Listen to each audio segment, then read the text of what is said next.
Hello friends, डेनी classes में आपका स्वागत है। दोस्तों, मेवाड़ का इतिहास हम देख रहे हैं। पिछली क्लास में हमने महाराणा कुंभा के बारे में चर्चा की थी।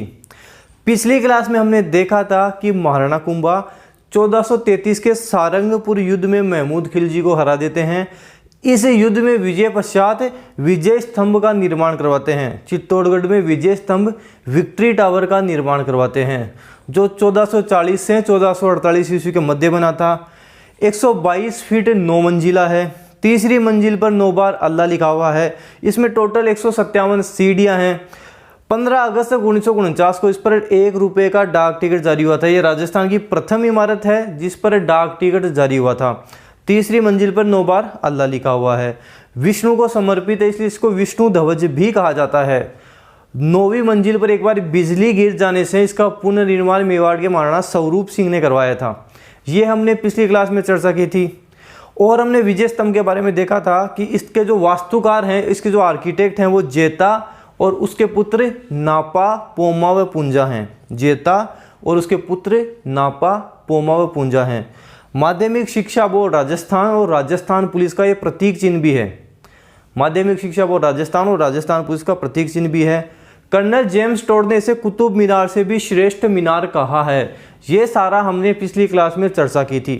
फिर मैंने आपको बताया था यहाँ पे एक जैन कीर्ति स्तंभ भी है जो 75 फीट और 7 मंजिला है। जैन कीर्ति स्तंभ 75 फीट और 7 मंजिला है, जिसका निर्माण जीजा या जीजाक ने करवाया था। कीर्ति स्तंभ प्रशस्ति के रचयिता अत्रि भट्ट और अत्रि भट्ट की मृत्यु के बाद इसको पूरा इसके पुत्र महेश भट्ट ने किया था। ये सारा मैं आपको पिछली क्लास में बता चुका हूँ। फिर हमने बात की 1457 बदनौर का युद्ध। बदनौर युद्ध भीलवाड़ा विजय पश्चात महाराणा कुंभा ने बदनौर भीलवाड़ा में कुशाल माता मंदिर का निर्माण करवाया था। ये हमने बात की। फिर महाराणा कुंभा के आगे चलकर दुर्ग स्थापत्य की बात की। वीर विनोद के लेखक कवि श्यामल दास के अनुसार महाराणा कुंभा ने मेवाड़ के 84 दुर्गों में से 32 दुर्गों का निर्माण करवाया था। इसलिए महाराणा कुंभा को राजस्थान में स्थापत्य कला का जनक कहा जाता है।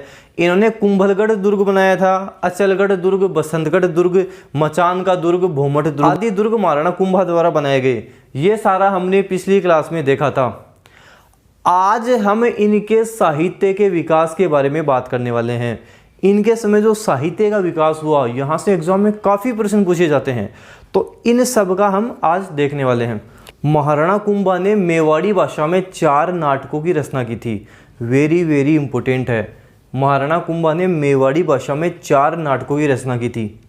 संगीत राज, संगीत मीमांसा, संगीत रत्नाकर और सूड प्रबंध। संगीत राज, संगीत मीमांसा, संगीत रत्नाकर और सूड प्रबंध एग्जाम में पूछा जाता है। और आपको ध्यान रखना है, लास्ट वाला संगीत प्रबंध नहीं है, सूड प्रबंध है।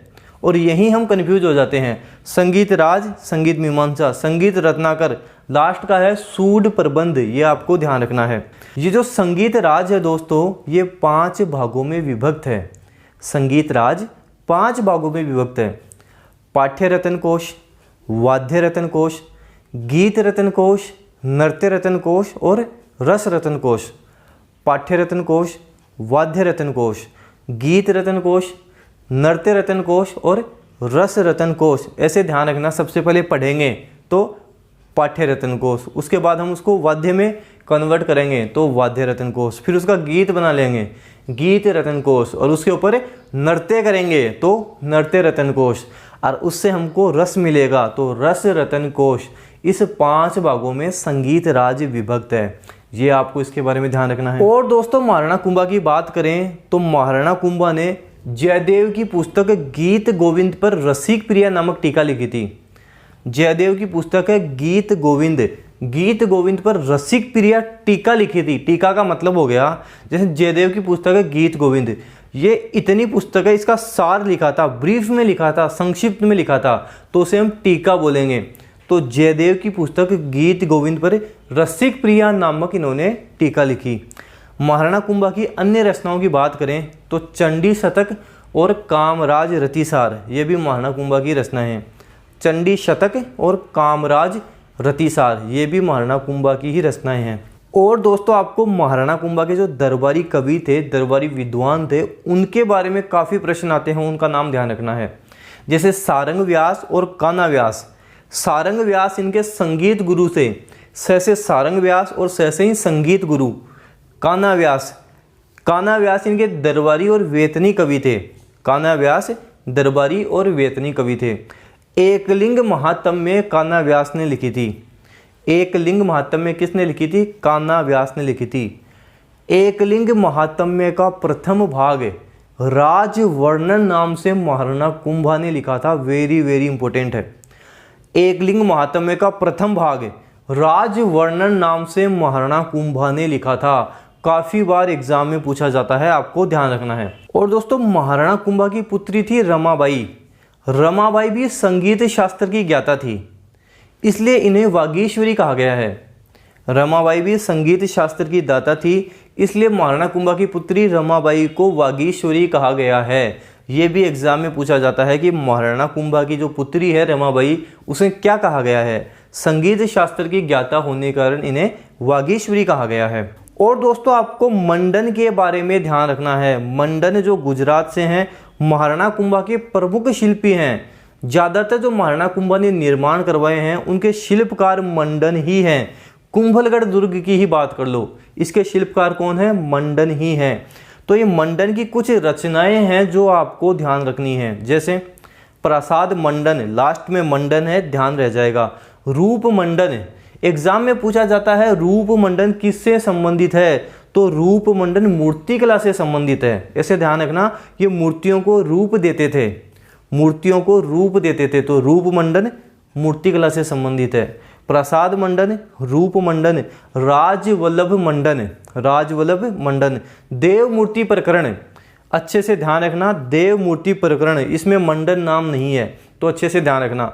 देव मूर्ति प्रकरण, प्रसाद मंडन, रूप मंडन, राजवल्लभ मंडन, देव मूर्ति प्रकरण।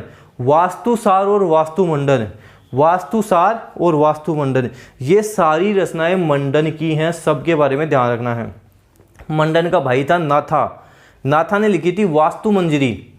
मंडन का भाई था नाथा, नाथा ने लिखी थी वास्तु मंजरी। मंडन का पुत्र था गोविंद, गोविंद ने उद्धार धोरणी, द्वार दीपिका और कला निधि लिखी थी। उद्धार धोरणी, द्वार दीपिका और कला निधि लिखी थी। गोविंदा से ध्यान रखना कि गोविंदा के दरबार में आ जाती है दीपिका, तो द्वार दीपिका गोविंदा का हो गया उद्धार, और दीपिका ने दिखाई कलाएं, तो द्वार दीपिका।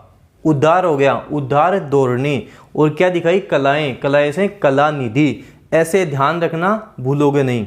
उद्धार धोरणी, द्वार दीपिका और कला निधि, ये सारी रचनाएं गोविंद की हैं, जो मंडन का पुत्र है। ये सारा आपको ध्यान रखना है। महाराणा कुंभा को दोस्तों हिंदू सुल्तान, राणो रासो, हाल गुरु, दान गुरु, राजगुरु, छाप गुरु, अभिनव भट्टाचार्य आदि नामों से भी जाना जाता है। हिंदू सुल्तान, राणो रासो, हाल गुरु, दान गुरु, छाप गुरु, राजगुरु, अभिनव भट्टाचार्य आदि नामों से इन्हें जाना जाता है। ये आपको ध्यान रखना है। 1433 से 1468 तक इनका शासनकाल रहता है।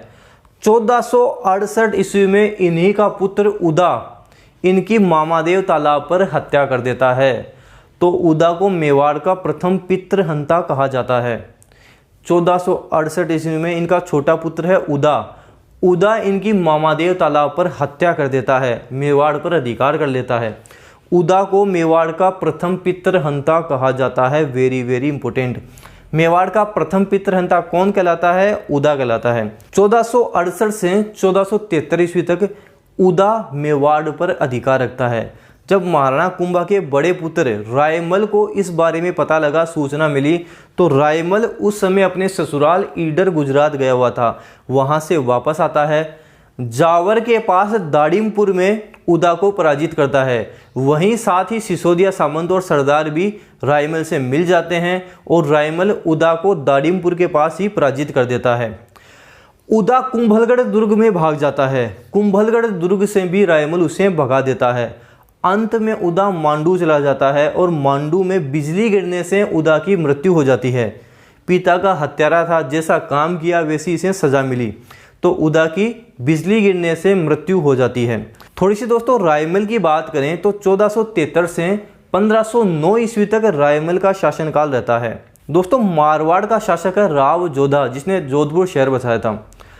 उसने मेवाड़ से संबंध अच्छे करने के लिए अपनी पुत्री श्रृंगार देवी का विवाह महाराणा कुंभा के बड़े पुत्र रायमल के साथ किया था। कुंभा का बड़ा पुत्र है रायमल, उससे श्रृंगार देवी का विवाह किया था। श्रृंगार देवी ने चित्तौड़ में गोशुंडी बावड़ी का निर्माण करवाया था। श्रृंगार देवी ने चित्तौड़ में गोशुंडी बावड़ी का निर्माण करवाया था, ये आपको ध्यान रखना है। रायमल की ओर हम बात करें तो रायमल ने कृषि को बढ़ावा देने के लिए राम, शंकर और समया संकट तालाबों का निर्माण करवाया था। कृषि को बढ़ावा देने के लिए राम, शंकर और समया संकट तालाबों का निर्माण करवाया था। भगवान राम और शंकर समय समय पर हमारे संकट हरते हैं, तो राम, शंकर और समया संकट तालाबों का इन्होंने निर्माण करवाया था। ये रायमल के बारे में आपको ध्यान रखना है। दोस्तों, रायमल का जो प्रसिद्ध शिल्पकार था वो अर्जुन भट्ट था। रायमल के समय जो शिल्पकार था वो अर्जुन भट्ट था। इसके समय जो संस्कृत के विद्वान थे वो गोकुल भट्ट और महेश भट्ट थे। महेश भट्ट कौन है? अत्रि भट्ट का पुत्र ही महेश भट्ट है। ये महेश भट्ट वही है जिसने कीर्ति स्तंभ प्रशस्ति को पूरा किया था। अत्रि भट्ट की मृत्यु के बाद उसे पूरा किया था। तो रायमल के समय विद्वान कौन थे? गोकुल भट्ट और महेश भट्ट थे। दोस्तों, रायमल अपने शासन काल में, अपने जीवन काल में ये निर्णय नहीं ले पाया कि इसका उत्तराधिकारी कौन होगा, और इसी के चलकर काफ़ी लड़ाइयाँ होती हैं। रायमल के पुत्र पृथ्वीराज, संग्राम सिंह जिसे हम सांगा कहते हैं, और जयमल, इनके मध्य काफ़ी लड़ाइयाँ होती हैं। ये अपने पूरे जीवन काल में ये डिसाइड नहीं कर पाया था। तो आगे चलकर कौन शासक बनता है, महाराणा सांगा के बारे में हम आगे चलकर देखने वाले हैं। वीडियो जितना हो सके आप शेयर करें, वीडियो लाइक करें। अगर आप चैनल पे नए हैं तो सब्सक्राइब जरूर करना। Thank you.